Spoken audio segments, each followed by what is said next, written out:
Peter Acey, Brisbane World War II Story YouTube channel. And this YouTube is about this re-edited footage from an hour documentary on the Coastwatchers during World War II. A link is provided below so that you can watch the full documentary. Admiral Halsey claimed that the Coastwatchers saved Guadalcanal and Guadalcanal saved the Pacific. Coastwatchers is a name that the Second World War generation were familiar with, and they knew what it meant. It meant lonely men on tropical islands under great threat of capture and torture and execution. They are in constant danger, hunted down by the Japanese. More than 30 are caught. Executed on the spot. A secret Australian team goes to work behind enemy lines. Michael, they like an aerial now. Yeah. As the Japanese take island after island, they stay back and become the eyes and ears, surrounded by the enemy. JER to Ken. I think they're the bravest men in the world. Some of these blokes sitting up in these islands being chased from picket to post, I think they did a marvellous job. Day-to-day life for a Coastwatcher was a matter of continual terror.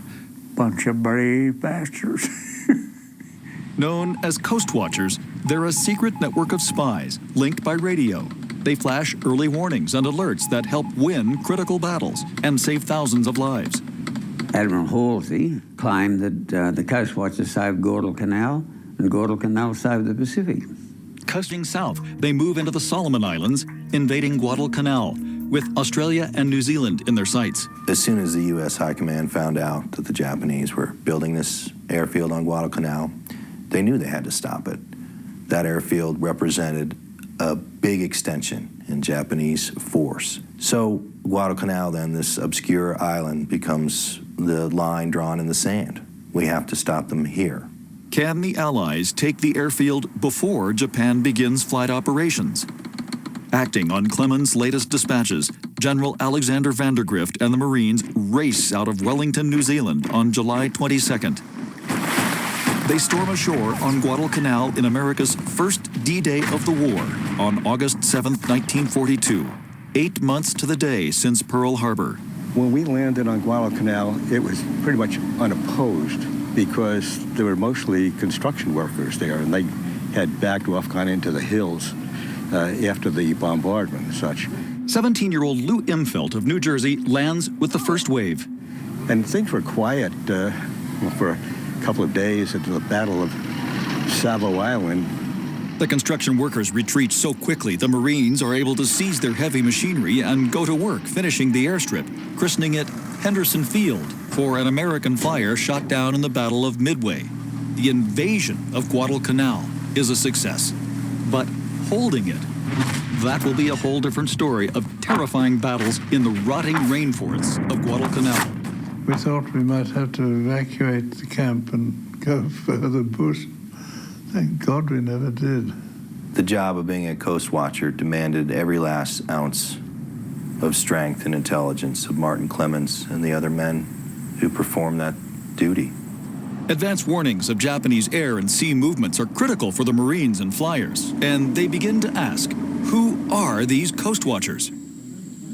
On the eve of Pearl Harbor, the Coast Watchers network has 64 radio stations spread throughout the Pacific. It was first developed by the Royal Australian Navy in 1919 to warn of invasion to Australia's sparsely populated northern coastline. The Coastwatchers really connect with a deep-seated fear within Australia that any threat that would emerge would have to come from the north. Dr. Peter Stanley is an historian with the Australian War Memorial. It's of a threat that's perceived going back into the decades before 1942, and Australian intelligence officers foreseeing the need for an intelligence tripwire. In the months before the war, the head of the Coastwatchers, Commander Eric Feldt, expanded the network, what he called the fence, around Australia. New stations went on the air in an arc, stretching 2,500 miles from New Guinea east to Vanuatu. But it's in the Solomon chain, some 600 miles from Australia, the most critical posts were positioned. He used locals who knew the islands, planters, Aren't they sweet? By 1943, the Allies have poured tens of thousands of troops onto Guadalcanal, rushed in hundreds of ships and thousands of airplanes, and just gone after the Japanese relentlessly. After 6 months of some of the worst fighting of the war, the tide finally turns. Through swamps and streams they advance. After months of bitter training, planning, and preparing, American soldiers are on the offensive. Admiral Nimitz comes all the way from Hawaii to decorate Major General Vandergriff, whose fighting Marines captured the airfield from the Japs and held it against all odds. It was a very close-run battle where there are many turning points that could have gone in the Japanese favor had not that information from the Coastwatchers been delivered in a timely fashion. The Allies win the Battle of Guadalcanal and begin a long journey of pushing the Japanese back to Tokyo one island at a time. And some 200 miles northwest of Guadalcanal, a new drama is about to play out for the Coastwatchers. This is Aaron Kumana, one of the scouts that saved John F. Kennedy. Him and his partner Buku, and the last remaining survivor of the PT-109 rescue here in, I think it's British Solomon Islands Defense Force. August 1943, and with Guadalcanal secure, the action has moved up the slot into Rendova and New Georgia, with fast PT boats in the thick of things. Now, Coastwatcher Reg Evans, based on the towering volcanic island of Kilambangara, will play his part in history as two of his scouts make a startling discovery. Aaron Kumana and Biyuku Gasa stumble on the shipwrecked crew of PT-109 and Lieutenant John F. Kennedy. And just as we were about to head home, we saw this big explosion. We had hoped that Jack Kennedy had gotten a hit, and it was the magazine of a Japanese destroyer going up, and we didn't find out till the next morning what had happened, and that was that a Japanese destroyer had rammed Kennedy. PT boat commander Ted Robinson says they held a funeral service for Kennedy and his crew, but most had survived, washed up on this tiny island. Aaron Kumana and Biyuku Gasa, they were actually just pilfering what they believed was a Japanese barge that had washed up on the southern end. And they looked up, and there was a couple of servicemen standing there, and one of those happened to be John F. Kennedy. Kennedy told us he had a problem and asked if we could help. Came up with this idea and to inscribe a coconut as a means of a message. They didn't have any paper or pencils at the time. And Buku and Aaron paddled the messages down and helped and assisted with the rescue. When Kennedy had finished writing his message on the coconut, we paddled it to Nusaro, Vienna, where we told the Coastwatcher, Reg Evans, that Kennedy was on the island and needed a PT boat to come pick him up. But he told us to go back in our canoe and bring Kennedy to him. So that's what we did.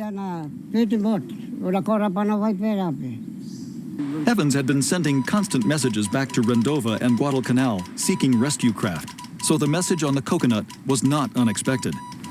So how many does Kennedy have on with him? Evans, who was from an Australian Coastwatcher, radioed back to our base, and meanwhile Lenny Tom had sent another note over to Evans, and we set up the rescue mission. And so we sneaked in at night in this cove, and the signal was we were supposed to fire 4 shots from our .45. Once he heard those, he was supposed to fire 1 shot from his British Enfield rifle. And then he came out and made sure it was us alone, other than natives, and then and only then did he lead us back through the islands and pick up his crew. To this day, Aaron remembers Kennedy with a simple monument next to his home. After the war, when we heard Kennedy became president, I was really happy.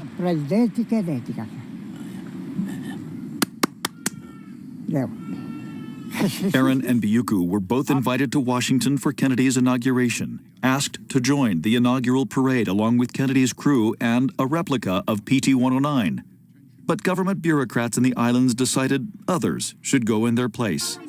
Neither man saw Kennedy again. I think he had profound respect for them. He would. They saved his life, is what it amounted to. The Kennedy rescue has become the best known of the Pacific War.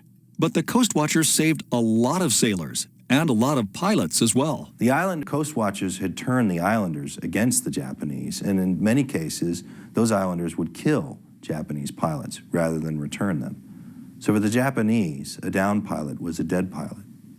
For the Allies, it's the opposite. Well, you bring that plane down and get into your little rubber raft and paddle to the nearest island, and some islanders are going to find you and take care of you and feed you, and then a Coastwatcher is going to get to you, and then eventually a message is going to get back to your base, and eventually you're going to get to go back to your base and fight again.